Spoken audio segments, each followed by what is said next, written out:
Okay, just picked this up from Home Depot.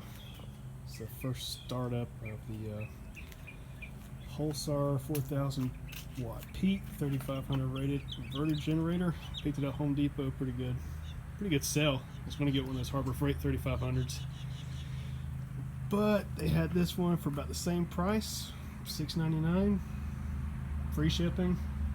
Yeah, not too shabby. Plus it's got remote start. It should power my camper just fine and add a little extra power to the house if we need it.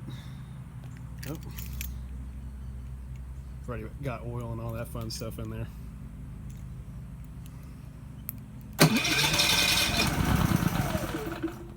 Oh. Now, there you go. Helps if I read instructions. Alright, let's try that again.